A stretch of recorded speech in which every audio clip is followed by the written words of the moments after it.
My favorite San Francisco places are those that don't exist anymore, or rather that exist in a different form from where they were once known by other names, or places where the geography is actually so radically shifted that it is no longer the same place.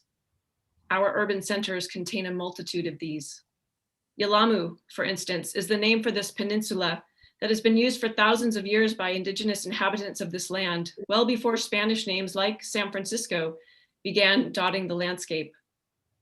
So I'm focusing on stories of south of Market today, once known as the 100 Vara district, and which contained all of the following place names: Lime Hill, Malakoff Hill, Steamboat Point, Point San Quentin, Rincon Point, South Beach as paired with North Beach, Sitlintak, Chuchui, Happy Valley, Pleasant Valley, Apache Pass, and Tar Flats. First, I want to share some excerpts from a piece I wrote based on my research of 19th century San Francisco history, and which can be found on Shaping San Francisco's digital archive, foundsf.org. If you've ever wondered about the origin of Soma alleys with the first names of women, you've probably heard the fancy myth that these back alleys were named for prostitutes and madams during the gold rush and Barbary Coast days. This is even part of the marketing for at least one bar along one of these streets today.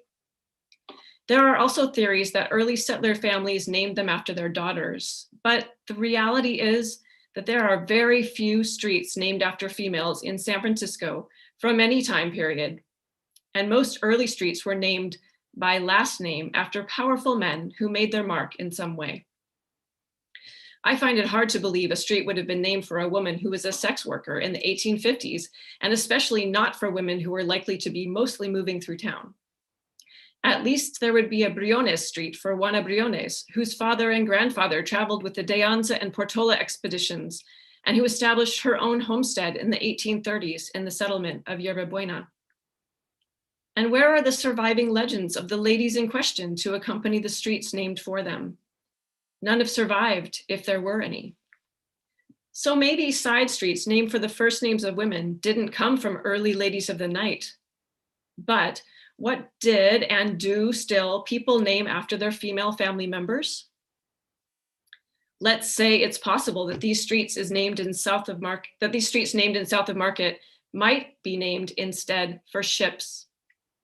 Many of the streets in question lie on the north-south routes that would have been taken from Yerba Buena to Steamboat Point along 2nd and 3rd Streets. They were also some of the first streets created in the area surveyed in 1847 and known as this 100 Vara survey.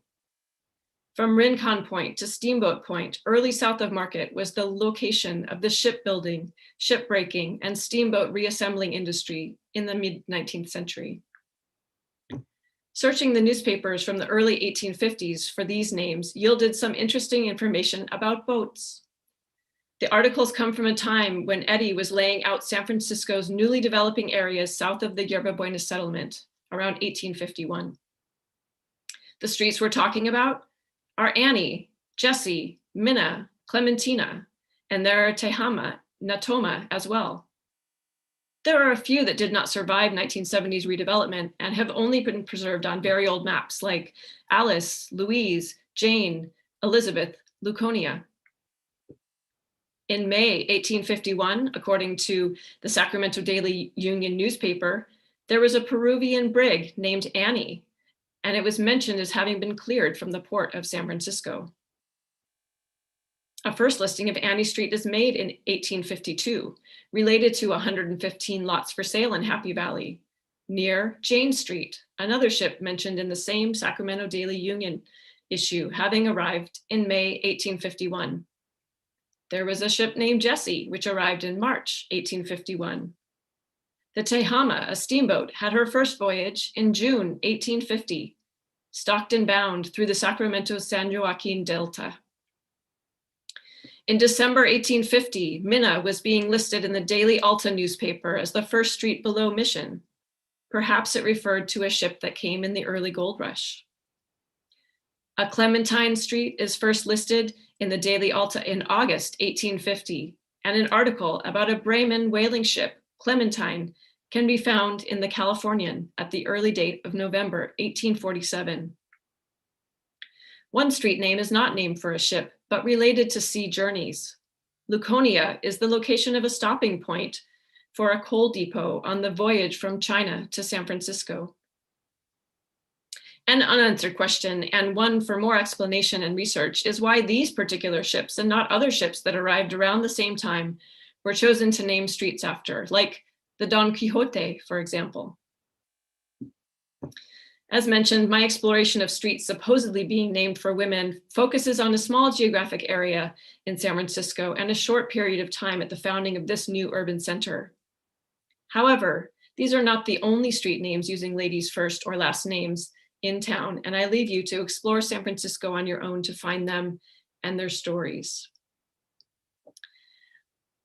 This next story is from a piece also on foundsf.org, written by a student of ours, Allison Jordan.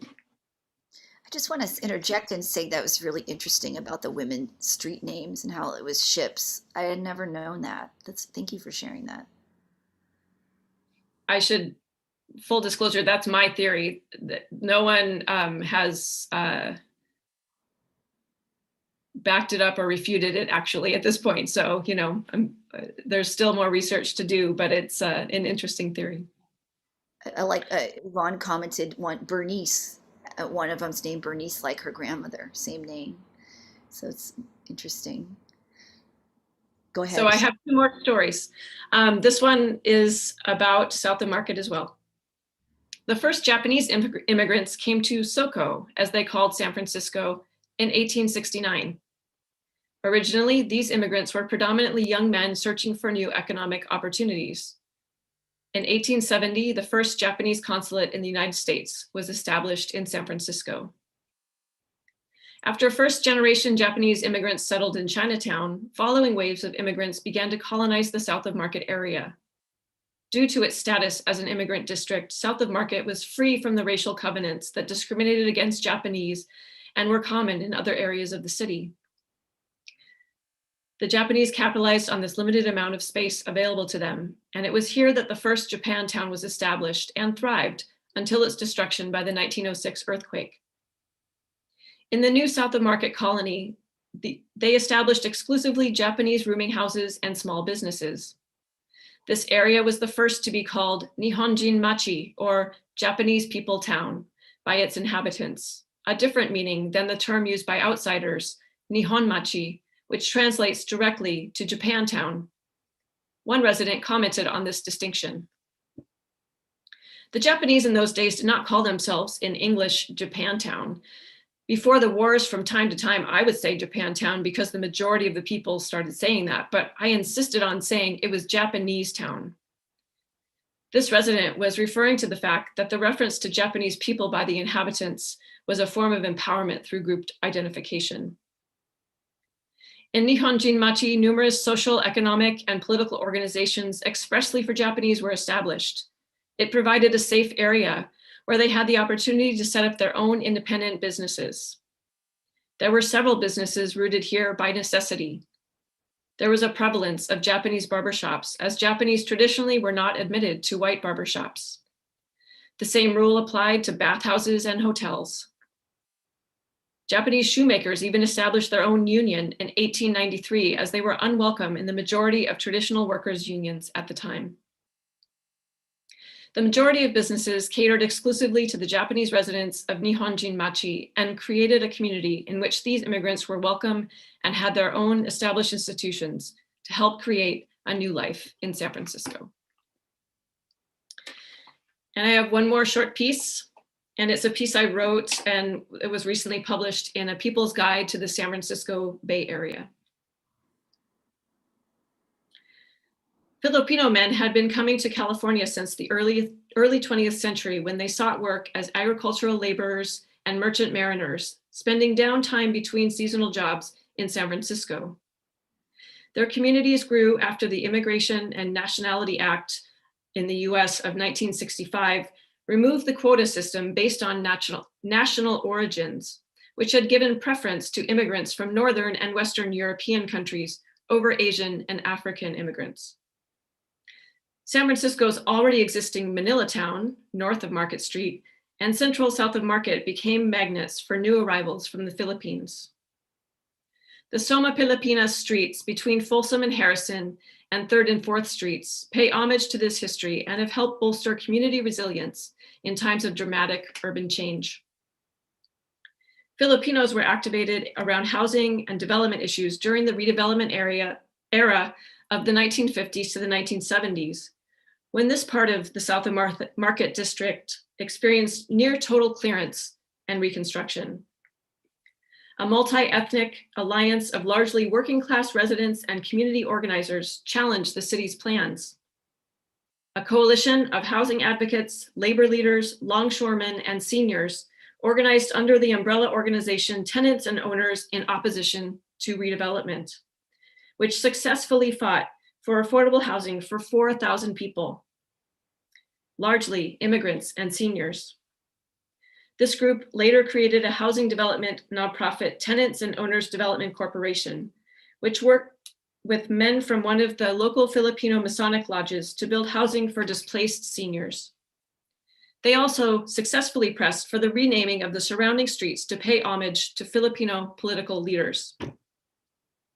The street names point to early stories that shaped Filipino exile culture.